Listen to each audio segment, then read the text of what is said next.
राधे राधे, जय श्रीमन नारायण, हरे कृष्णा। कैसे हैं आप लोग?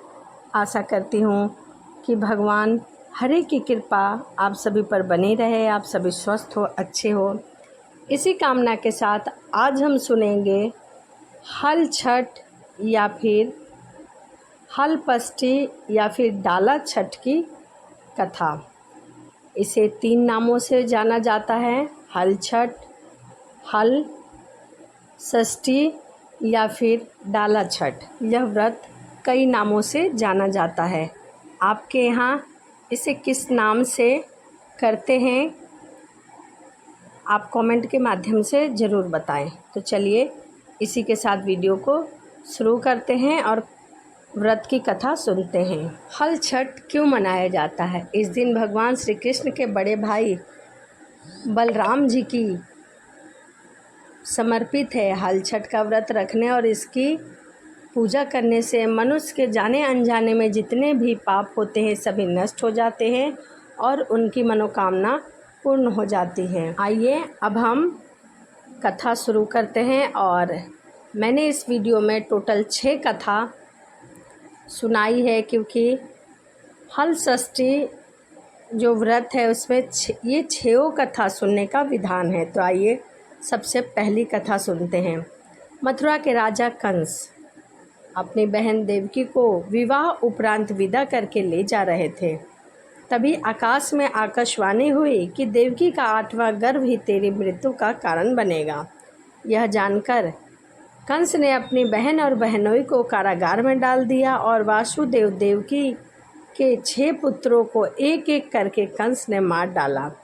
जब 7वें बच्चे के जन्म का समय नज़दीक आया तो देवर्षि नारद जी वासुदेव जी से मिलने कारागार में जा पहुँचे और उनके दुख का कारण जानकर देवकी को हल षष्ठी देवी का व्रत करने की सलाह दी। देवकी ने नारद जी के कहे के अनुसार इस व्रत को किया और इसकी महिमा भी पूछी। नारद जी ने बताया कि नारद जी ने कहा कि उज्जैन नगरी में 2 सौतन रहती थी, एक का नाम रेवती और दूसरी का नाम मानवंती था। रेवती की कोई भी संतान नहीं थी, जबकि मानवंती के 2 पुत्र थे। रेवती अपने सौत के बच्चे को देखकर हमेशा जलती रहती थी, उनके पुत्र को मारने का जतन ढूंढा करती थी। एक दिन उन्होंने मनवंती को बुलाकर कहा, बहन, आज तुम्हारे मायके से कुछ राहगीर मुझे मिले थे। उन्होंने बताया कि तुम्हारे पिताजी बहुत बीमार हैं और वह तुम्हें देखना चाहते हैं। पिताजी की बात सुनकर मनवंती बहुत दुखी हुई। रेवती कहने लगी, बहन, तुम शीघ्र अपने पिता से मिलने चली जाओ। जब तुम वापस आओगे तब तक मैं तुम्हारे बच्चे का ध्यान रखूंगी।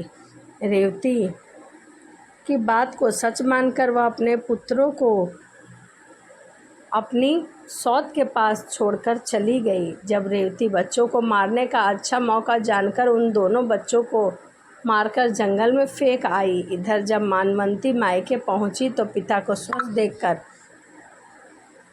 वह सभी बातें समझ गई कि यह सब मेरी सौत की कही हुई बातें हैं। अब मनवंती के माता पिता को कोई अनहोनी का संदेश होने लगा और वह पुत्री को जाने के लिए कहते हैं, किंतु मनवंती की माता कहती हैं कि पुत्री, आज हल षष्ठी माता के व्रत का दिन है, अतः तुम भी अपने पुत्र की दीर्घायु की कामना से इस व्रत को करो, कल चली जाना। माता की सलाह मानकर मानवंती पुत्रों की स्वास्थ्य कामना से हल षष्ठी माता का व्रत करती है। दूसरे दिन अपने घर को जाने के लिए निकल पड़ती है। रास्ते में वही जंगल पड़ता है जहाँ उसके बच्चे को खेलते देख उनसे पूछती है कि तुम लोग यहाँ कैसे पहुँचे? तब पुत्रों ने बताया कि आपके चले जाने पर हमारी दूसरी माता रेवती ने हमें मारकर यहीं फेंक दिया था, तभी एक दूसरी स्त्री ने हमें फिर से जिंदा कर दिया।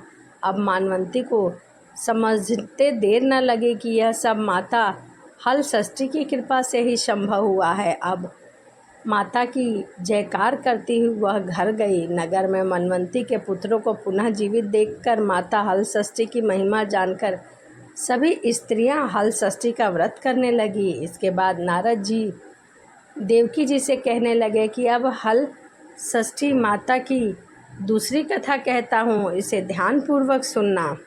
तो आइए माता देवकी के साथ साथ हम भी हल षष्ठी की दूसरी कथा को सुनते हैं। चंद्रवत नाम का एक राजा था, जिनका एक ही पुत्र था। राजा ने राहगीरों के लिए एक तालाब खुदवाया, किंतु उसमें जल नहीं आ रहा था। तालाब सूख गया था। राहगीर जब रास्ते से गुजरते तो सूखे तालाब को देखकर राजा को गालियां दिया करते थे। इस खबर को सुनकर राजा बहुत दुखी हुए कि मैंने तालाब तो खुदवाया, मेरा धन और धर्म दोनों ही व्यर्थ हो गए। उसी रोज़ राजा के स्वप्न में वरुण देव के दर्शन हुए और वरुण देव ने कहा कि यदि तुम अपने पुत्र की बलि तालाब में दोगे तो तालाब में पुनः जल भर जाएगा। सुबह राजा ने स्वप्न की बात दरबार में सुनाई और कहा कि मेरा धन और धर्म भले ही व्यर्थ हो जाए, पर मैं अपने पुत्र की बलि नहीं दूंगा। यह बात एक दिन राजकुमार तक पहुंची तो वह सोचने लगा कि यदि मेरी बलि देने से तालाब में पानी आ जाएगा तो क्यों ना मेरी बलि दिया जाए। यह सोचकर राजकुमार ने अपनी बलि देने के लिए तालाब में बैठ गए। तब तालाब पानी से लबालब भर गया और जल के जीव जंतुओं से तालाब परिपूर्ण हो गया। इकलौते पुत्र की मृत्यु हो जाने से राजा बहुत दुखी हुए और वन को चले गए। वहाँ 5 स्त्रियाँ व्रत कर रही थी। उन्हें देखकर राजा ने कहा कि आप कौन सा व्रत कर रही हो और क्यों। राजा के प्रश्न पर स्त्रियों ने हल षष्ठी व्रत की संपूर्ण विधि बता दी।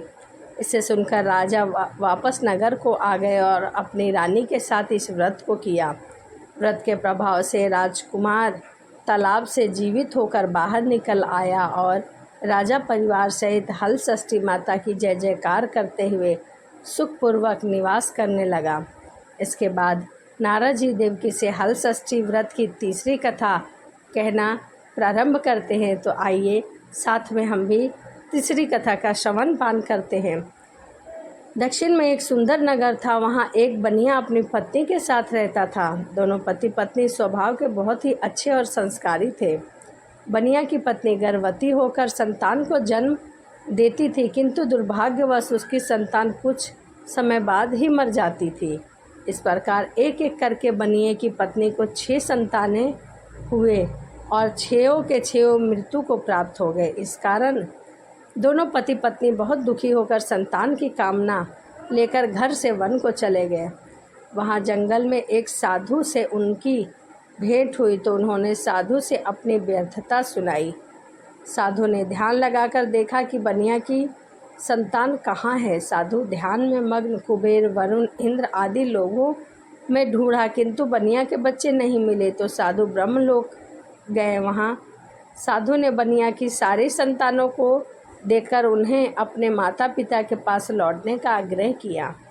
बच्चों ने वापस लौटने से मना कर दिया। कहा कि मुनिवर, इससे पूर्व हम कई बार जन्म ले चुके हैं। हम किस किस माता पिता को याद रखकर उनके पास जाएं। हम जन्म मृत्यु के गर्भ के चक्कर में अब नहीं पड़ना चाहते, वहाँ से मुक्ति पाना चाहते हैं, इसलिए अब हम वहाँ नहीं जाएंगे। तब साधु ने उन्हीं बच्चों से बनिया को दीर्घ जीवी संतान के प्राप्त का उपाय पूछा। उन आत्माओं ने कहा कि यदि बनिया और उनकी पत्नी माता हल षष्ठी का व्रत रखकर पूजा करे, कथा श्रवण करे और अपने पुत्र को व्रत के उपरांत जल से भीगे कपड़े में लपेटकर उनका बालक दीर्घायु होगा। इन क्रियाओं को सुनकर साधु ध्यान से वापस आकर बनिया की पत्नी को हल षष्ठी व्रत का कथा नियम आदि बताएं। साधु से यह विधि सुनकर दोनों पति पत्नी वापस घर जाकर समय उपरांत हल षष्ठी व्रत किया और उन्होंने व्रत भी किया। संतान प्राप्ति का वरदान मांगा। माता हल षष्ठी की कृपा से अब बनिया की पत्नी गर्भवती हुई और उसे एक सुंदर संतान की प्राप्ति हुई। अगले व्रत पर उन्होंने साधु के बताए अनुसार अपने पुत्र को जल से भीगे कपड़े से लपेटा और माता हल षष्ठी की कृपा से अब उनकी संतान दीर्घायु है। बनिया का परिवार प्रसन्नतापूर्वक जीवन यापन करने लगा। बोलिए माता हल षष्ठी की जय। आइए अब मनोकामनाओं को पूर्ण करने वाली हल षष्ठी की चौथी कथा को सुनते हैं। एक बार राजा युधिष्ठिर ने भगवान श्री कृष्ण से बड़े दुखी भाव से कहा कि हे देवकी नंदन, सुभद्रा अपने पुत्र अभिमन्यु की मृत्यु से बहुत दुखी है। वह अभिमन्यु की पत्नी उत्तरा के गर्भ की संतान भी ब्रह्मशस्त्र के तेज से धीरे धीरे दग्न हो रही है, क्योंकि दुष्ट अश्वत्थामा ने गर्भ को निस्तेज कर दिया है। द्रौपदी भी अपने 5 पुत्रों के मारे जाने से अत्यंत दुखी है। अतः आप इस महादुख से बाहर निकलने का कोई उपाय बताइए। तब भगवान श्री कृष्ण ने कहा, मैं तुम्हें हल छठ व्रत की महिमा बताता हूँ। यह व्रत भाद्रपद के कृष्ण पक्ष की षष्ठी पर भगवान शिव, पार्वती, गणेश और स्वामी कार्तिकेय की विधि विधान से पूजा करने से पुत्र पौत्र की अल्प आयु और दुख से मुक्ति प्रदान करता है। श्री कृष्ण ने राजा युधिष्ठिर को इस व्रत की कथा सुनाई।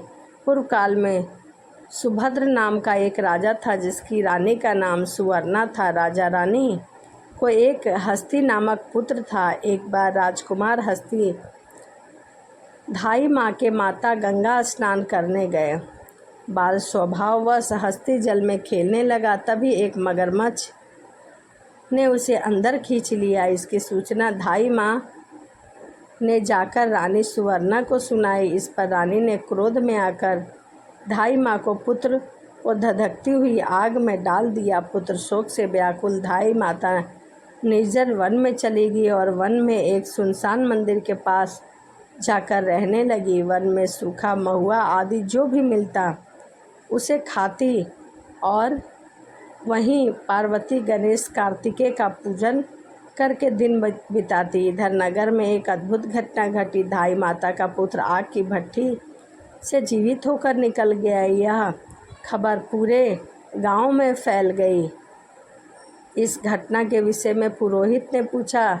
तभी सौभाग्य से वहां दुर्वासा ऋषि पहुँचे। राजा रानी ने ऋषि का पूजा किया। धाई माता के पुत्र जीवित होने का कारण पूछा। तभी दुर्वासा ऋषि ने कहा कि धाई माता जंगल के एकांत में व्रत करती है। यह सब इसी के प्रभाव का फल है। अब राजा रानी सभी नगरवासियों ने भी दुर्वासा ऋषि की अगुवाई में उस जंगल में धाई माता के पास गए और व्रत के विषय में जानकारी ली। माता ने कहा, राजन, मैं पुत्र शोक से दुखी होकर यहाँ रहने लगी हूँ। यहाँ व्रत ग्रहण कर भगवान शिव, पार्वती, गणेश और कार्तिकेय जी का पूजा करती हूँ। महुआ आदि खाकर अपना जीवन यापन करती हूँ। कल रात को मुझे स्वप्न में भगवान शिव के परिवार के दर्शन हुए हैं। उन्होंने कहा कि तुम्हारा पुत्र जीवित है। अब रानी ने धाई माता के व्रत की विधि बता दी। दुर्वासा ऋषि ने हल छठ व्रत की संपूर्ण विधि विधान बता दी। अब राजा रानी भी हल छठ व्रत की महिमा जानकर और व्रत को करने लगे। राजपुत्र हस्ती मगरमच्छ के चंगुल से छूटकर खेलते हुए नगर में वापस आ गया। अपने पुत्र को पाकर राजा रानी बहुत ही खुश हुए और पुनः अपने नगर में निवास करने लगे। आइए अब इसी के साथ हल छठ की सबसे पुरानी कथा को सुनते हैं। इसे सुनने के बाद यह कथा पूर्ण मानी जाती है। एक गर्भवती ग्वालिन थी और साथ ही उसके प्रसव का समय भी बहुत नज़दीक था, यानी वह बहुत जल्द एक संतान को जन्म देने वाली थी। प्रसव के कारण ग्वालिन पीड़ा से गुजर रही थी। साथ ही उसका ध्यान दूध दही बेचने में भी था। ऐसा इसलिए क्योंकि समय पर अगर दूध दही नहीं बिकता तो वह खराब हो जाता। इसी कारण ग्वालिन प्रसव की पीड़ा से गुजरने के बावजूद भी दूध दही बेचने जाती थी। दूध दही बेचने जाते हुए रास्ते में उसे अत्यधिक दर्द और प्रसव पीड़ा होने लगी। ऐसे समय में झरबेरी के ओट पर सहारा लेकर ग्वालिन ने एक शिशु को जन्म दिया। इस बच्चे को ग्वालिन झरबेरी के पेड़ के पास छोड़कर अपना दूध दही बेचने निकल गई। लेकिन संयोग ऐसा, जिस दिन ग्वालिन ने शिशु को जन्म दिया उस दिन हल छठ का व्रत था। ग्वालिन ने गाय और भैंस का दूध मिला दिया और जिस गांव में दूध बेचने गई उसने सबसे पहले यही कहा कि यह भैंस का दूध है। इस तरह ग्वालिन ने गाय के दूध को भैंस का दूध बताकर बेच दिया। झरबेरी के पेड़ के पास ग्वालिन का बच्चा जो अकेला था, वहीं पर पास में एक किसान अपना खेत हल से जोत रहा था। हल में बंधे एक बैल अचानक से भाग गया और ग्वालिन के बच्चे पर हमला करके उसे मृत्यु के कारागार में पहुंचा दिया। जब ग्वालिन लौटी तो बच्चे की ऐसी दशा देखकर उसे अपने आप पर एहसास हुआ। उसने तत्काल प्रायश्चित किया और गांव में घूमकर अपनी ठगी की बात, उसके कारण खुद को मिली सज़ा के बारे में सबको बताया। उसके सच बोलने पर सभी गांव की महिलाओं ने उसे क्षमा कर दिया और आशीर्वाद दिया। इस प्रकार जब ग्वालिन खेत के पास आई तो उसने देखा कि उसका मृत पुत्र पुनः जीवित होकर खेल रहा है। यह सब हल षष्ठी माता की कृपा से हुआ था। बोलिए हल षष्ठी भगवान की जय, हल षष्ठी माता की जय, श्री कृष्ण और बलराम की जय। आइए, तो यह कथाएं यहीं पर समाप्त हुई। तो चलिए इसी के साथ वीडियो को समाप्त करते हैं और मिलते हैं अगली वीडियो में। सभी को राधे राधे, जय श्रीमन नारायण, हरे कृष्ण।